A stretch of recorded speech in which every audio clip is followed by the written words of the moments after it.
Assalamualaikum. Selamat siang Pak. Permisi mau meminta izin untuk mewawancarai mengenai kompetensi kalian teknik dan bisnis sepeda motor. Apakah boleh Pak? Boleh, boleh. Ayo, di sana aja. Bisa Bapak jelaskan secara singkat mengenai kompetensi keahlian teknik dan bisnis sepeda motor? Baik. Jadi teknik dan bisnis sepeda motor atau yang dikenal oleh masyarakat adalah TBSM. Nah, itu salah satu jurusan yang mengajarkan tentang cabang ilmu teknik yang mempelajari tentang bagaimana merakit, membuat, lalu mengembangkan alat-alat transportasi darat. Selain itu juga di TBSM sendiri itu penggabungan beberapa elemen.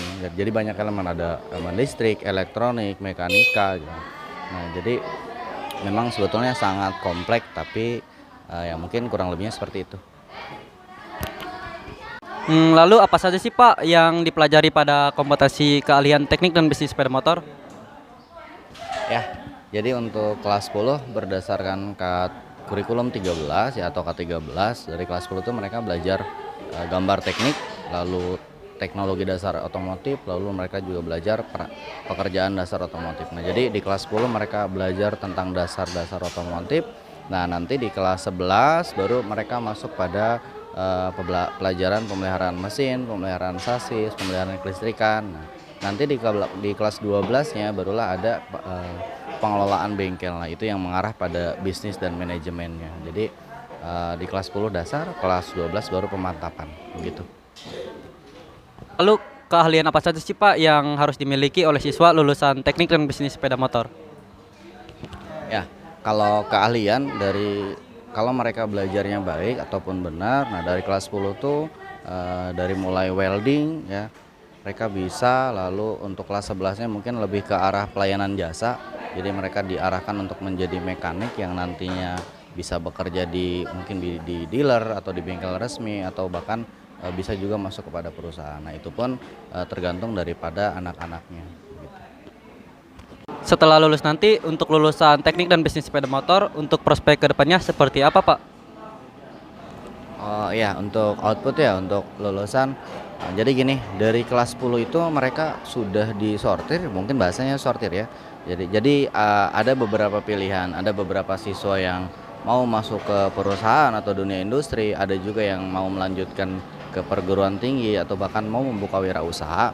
Nah, ketika sudah terdata siswa-siswanya maka akan kita arahkan. Jadi sesuai dengan apa yang mereka pilih gitu. Kalau mereka mau ke industri ya kita akan latih mereka bagaimana caranya bisa bekerja di bawah tekanan, bagaimana caranya bisa bekerja memadukan otak kiri dan otak kanan, lalu tentang kecepatan tangannya, tentang kedisiplinannya itu. Lalu kalau mereka memang mau melanjutkan ke perguruan tinggi ya mungkin kita akan latih akademiknya. Artinya pelajaran normatif adaptif juga kita lebih prioritaskan mungkin ke arah sana. Nah, kalaupun mereka mau membuka usaha, nah barulah itu anak tersebut akan kita fokuskan pada pelayanan dan jasa. Jadi ketika ada pekerjaan-pekerjaan yang memang mengharuskan anak meluangkan banyak waktu di sekolah, ya anak tersebut akan kita panggil gitu. Jadi ketika ada servis, dan itu juga termasuk pada program. Jadi kita ada program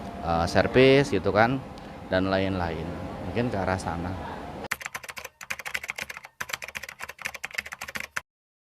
Susah nggak sih Kak belajar di jurusan teknik dan bisnis sepeda motor?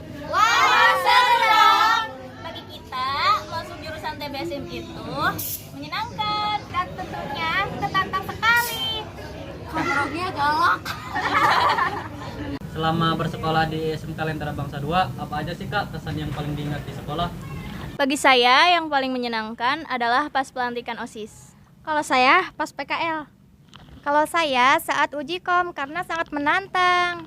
Kalau saya pas MPLS. Nah, ini yang paling seru. Kalau ada yang ulang tahun, suka dijeberin kemana guys? Ke mall! Nah, untuk pertanyaan terakhir, setelah lulus mau pada ngapain nih Kak? Keinginan kami setelah lulus adalah bekerja di perusahaan Bonafit. Amin. Yuk adik-adik SMP dan MTS sederajat, gabung bersama kami di jurusan Teknik dan Bisnis Sepeda Motor SMK Lentera Bangsa 2. SMK Bisa!